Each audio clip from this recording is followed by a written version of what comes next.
좋으신 하나님, 좋으신 하나님, 참 좋으신 나의 하나님.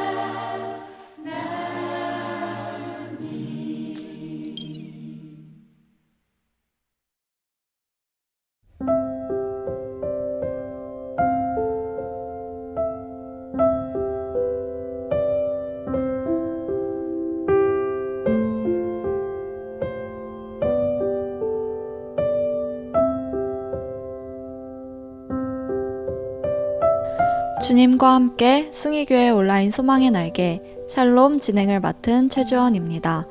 오늘 이 시간에는 신수경 반주자님의 인터뷰와 소망의 말씀 그리고 책 소개의 시간으로 채워가도록 하겠습니다.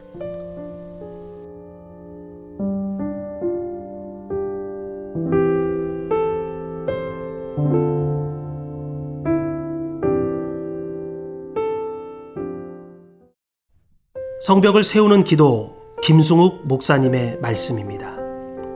오늘날 우리의 모습을 한번 솔직히 본다면 자녀 세대가 점점 교회를 떠나고 있고 대학생 젊은이들이 교회를 떠나고 있습니다. 종교의 모형은 있는데 복음이 약해진 것이죠. 이게 참 안타까운 현실입니다. 그 모습을 보면서 다시 한번 우리의 무너진 성벽을 놓고 기도해야 될 때입니다. 그럼 어떻게, 무엇을 놓고 기도해야 되는가? 느헤미야가 예루살렘의 성벽이 무너졌다는 소식을 듣고 울기 시작합니다.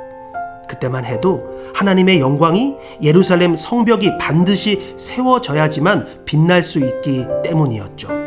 그런데 느헤미야는 우는 자리에서 떠나지 않고 기도하기 시작합니다.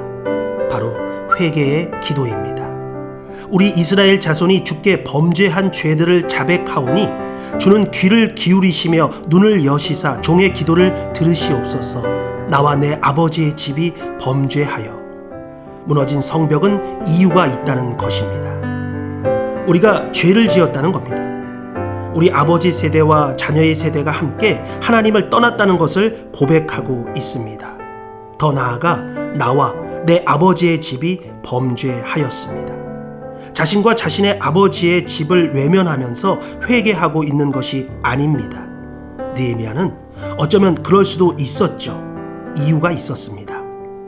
그는 소위 이민을 간 2세대, 3세대로서 이스라엘 백성과는 사실 함께 있는 자가 아니었지만 그러나 어찌 하나님의 공동체에 자신을 빼고 말할 수 있겠습니까? 우린 모두가 죄를 지은 것이고 나와 내 아버지도 같이 하나님 앞에 죄를 지었다고 말하고 있습니다. 오늘날 주님의 교회에 아픔이 있다면 그것은 우리의 아픔이고 결핍된 모습이 하나님 앞에 보인다면 그것은 나의 결핍입니다. 절대로 나를 빼놓고 볼 수가 없습니다. 공동체로서 책임의식을 갖고 하나님 앞에 반드시 나아가야 하는 것입니다. 그런데 우리가 하나님 앞에 회개하는 마음으로 나아갈 때 하나님께서는 약속하십니다. 내 이름을 일컫는 내 백성이 나 자신을 외면하면서 회개하는 것이 아니고 스스로 겸비하여 여호와의 얼굴을 찾으며 기도하고 악한 길에서 다 같이 떠나면 이 땅을 고쳐주실 줄로 믿습니다. 이게 하나님의 약속입니다. 우리가 기도하되 어떻게 회개를 해야 한다는 것입니다. 다른 일 때문에 울지 마십시오. 주님께서도 너와 너의 자손들 위해 울라고 말씀하십니다. 우리 자신들을 봐야 합니다. 특별히 오늘날 우리 교회를 보면 주님의 교회가 주님 앞에서 회개하고 영적 각성을 위해 영성을 갈급해하며 예수의 이름으로 하나가 될 때 하나님께서 하늘에서 들으시고 우리를 용서하시고 이 땅을 고쳐주실 줄로 믿습니다. 오늘 내가 다시 세워야 하는 성벽은 무엇일까요?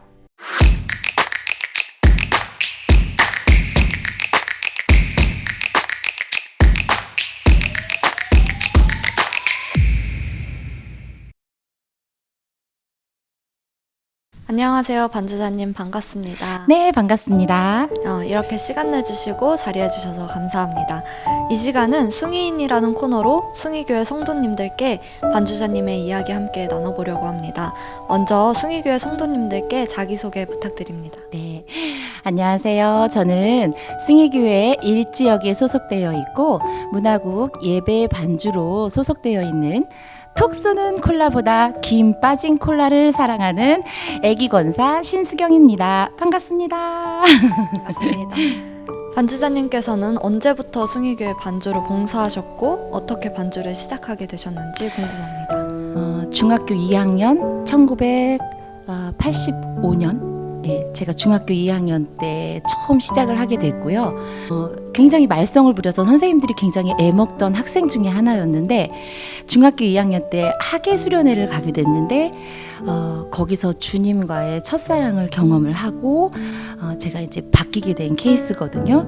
근데 그 학예 수련회를 가기 전에 지금의 이 교육관이 아니라 신축하기 전에 옛날 교육관이었어요. 거기 2층에 넓은 홀이 있었는데 거기서 이제 조별로 모여서 조별 모임을 미리 가졌었는데 왜 그랬는지 다들 조별 모임을 하고 있는데 그 맨 앞에 피아노가 하나가 있었는데 그 앞에 혼자 나가서 막 아드린을 위한 발라드, 막 엘리제를 위하여 뭐 이런 것들을 혼자 막 자랑하려고 친 거예요. 왜 그랬는지 지금 생각하면 참 부끄러운데, 그러니까 그때 그 모습을 임원진들이 보고 참 건방지다 이렇게 생각을 하고 있었는데 나중에 얘기를 들어보니까 그러고 있었는데 수련회를 갔다 와서 주님을 처음 만나고 제가 이제 변화가 되기 시작했어요. 그랬는데 그때 저희 예배 반주가 중학교 2학년 때 예배 반주가 박문심이라는 친구가 있었는데 그 친구가 안 나오게 된 거야. 어느 날. 그래서 그 임원단들이 당장 급하니까 제가 그때 막 피아노 자랑하려고 쳤던 모습을 보았던 게 있으니까 갑자기 저한테 느닷없이 반주를 부탁하게 된 거예요. 근데 한 번도 찬송가라는 거는 해본 적이 없고 그랬는데 느닷없이 풍금에 앉았어. 그때 당시에 풍금에. 그래서 찬송가를 몇 장을 하시겠습니다 했는데 코드도 모르겠고 막 이 플랫이 막 3개 붙어 있고 막 이런데 어떻게 해야 되는지를 모르겠더라고요. 근데 어떻게 그 모면을 했고 그렇게 해서 반주를 시작을 하게 된 계기가 됐고요. 그렇게 부족한 모습으로 어쨌든 하다 보니까 스타트가 그렇게 되다 보니까 여기저기서 자꾸 반주를 부르게 되신 거예요. 그렇게 해서 제가 반주를 시작을 하게 됐지요. 다음 질문으로는 감독님과 함께 많은 집회를 다니시면서 재미있었던 에피소드 한 가지 소개 부탁드립니다. 감독님 반주를 하러 다닐 때 사실은 감독님과 같이 움직이지를 않아요. 왜냐하면 감독님 반주할 때 장비차가 따로 있어요. 봉고차가 따로 있어서 감독님은 감독님 이제 차로 가시고 그 장비차에서 아무도 모르게 몰래 들어가서 그 안에 장비차 안에 CD 그다음 모니터 감독님을 볼 수 있는 모니터 이렇게 다 준비가 되어 있어서 그 안에 몰래 들어가서 반주하고 또 몰래 나와서 오고 이랬었고요. 그리고 제가 또 감독님 집회하실 때 여성 트리오를 같이 했었어요. 네, 감독님이 저희 여성 트리오를 항상 또 집회하실 때 세워주셔서 저희 팀들이 이제 또 같이 이동하는 일이 되게 많았었죠. 그래서 옷을 입고 반주하고 있다가 찬양하고 그리고 찬양 끝나면 다시 또 차로 열심히 뛰어서 가서 다시 반주하고 저희 팀이 같이 움직일 때는 또 감독님이 끝나고 나서 밥 먹자 이러세요. 그러면 저희 또 이제 맛있는 거 고기, 뭐 설렁탕, 또 감독님 좋아하시던 칼국수, 또 간 그곳에서 맛있다고 또 얘기하시는 그런 식당. 그런데 또 데리고 가셔서 맛있는 거 사주셔서 맛있게 먹고 그렇게 움직였었죠. 네, 그러면 감독님 전담 반주를 어떻게 시작하게 되셨나요? 너무 소중한 이야기인데요. 제가 숭이교회를 방황할 때 잠깐 나갔던 적이 있어요. 떠났던 적이. 근데 어느 날 감독님이 전화가 오신 거예요. 신집사야, 잠깐 좀 보자. 그렇게 전화가 오셨는데 감독님 전화인데 무조건이죠. 그래서 감독님을 잠깐 뵀는데 감독님이 그런 말씀을 하시더라고요. 신집사야, 내가 지금 병원에 있다. 근데 병원에서 내가 기억을 잃어가고 있다고 한다. 그런데 이제 시간이 더 흐르면 내가 이제 모든 기억을 잃고 어쩌면 주님을 잃어버릴 수도 있겠다라는 생각이 든다. 그래서 내가 주님을 잃어버리기 전까지 나는 주님을 오라는데 다 가서 쓰러질 때까지 주님을 전하다가 기억을 잃고 싶다라는 말씀을 하셨어요. 그 말씀을 듣고 일도 뭐 생각할 게 없었죠. 감독님을 통해서 사랑하는 내 아들을 얻었고, 또 감독님이 지금 이렇게 부족한 내 앞에서 당신은 앞으로 기억을 잃을 거라 하시고, 마지막 반주자가 신집사가 되어달라라는 말씀을 하시는데 무조건 네라고 대답을 드렸어요. 그리고 하나님께 너무 감사하다라는 기도를 드렸고, 이렇게 부족한 사람을 들어 우리 감독님에게 마지막 반주를 할 수 있는 그런 자리를 주셔서 너무 감사하고, 우리 감독님 사명 다 하실 때까지 그 자리를 어떻게 쓰든지 첫 번째 순위로 지켜드리겠다라고 약속을 드렸죠. 그렇게 하고 정말로 그 자리를 마지막까지 지켜드렸어요. 그 감독님의 부탁 말씀으로 제가 감독님의 전담 반주를 하게 됐고, 마지막 그 자리를 끝까지 지켜드렸습니다. 그럼 마지막으로 반주자님께서 가장 좋아하시는 찬양 한 곡 소개 부탁드립니다. 저는 지금까지 지내온 것을 제일 찬송가 이유가 사랑하고요. 있으신가요? 제가 어렸을 때 저만이 아니라 저희 가족들 항상 생일 무슨 때마다 지금은 하늘나라에 계시지만 저희 둘째 이모님이 계셨어요. 그 이모님이 저희들 항상 앉혀놓고 무슨 때마다 지금까지 지내온 것 찬송가를 불러주셨었거든요. 그래서 그게 아직 저희 친정 아빠하고 남동생은 주님을 아직까지는 영접하지 않고 있지만, 그런데도 지금 무슨 생일이라든가 아빠 생신 때라든가 이렇게 가족들이 모이면 의뢰의 그 찬송가를 불러야 되는 줄 아세요.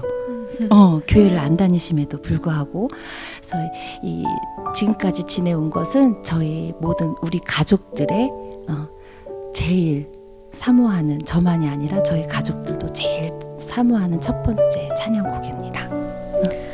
네, 감사합니다. 끝으로 성도님들께 한마디 하시고 싶으신 말씀이 있으실까요? 아까 말씀드린 것처럼 우리가 볼 수 있다는 거, 또 걸을 수 있다는 거, 함께 할 수 있다는 거, 그런 시간이 주어졌다라는 거, 그거에 참 감사드리면서 앞으로 이 코로나가 종식 되어져서 우리가 마음껏 볼 수 있는 그날이 오면 우리 하늘나라 갈 때까지 마음껏 보고 그렇게 행복하게 우리 살았으면 좋겠습니다. 성도님들 사랑합니다. 네, 감사합니다. 오늘 이렇게 함께 해주셔서 정말 감사드리고, 앞으로 그 섬김 저도 반주자님을 위해서 항상 기도하고 우리 함께 반주자의 자리로서 그 자리를 묵묵히 지켜나갔으면 좋겠습니다. 네. 감사합니다. 감사합니다.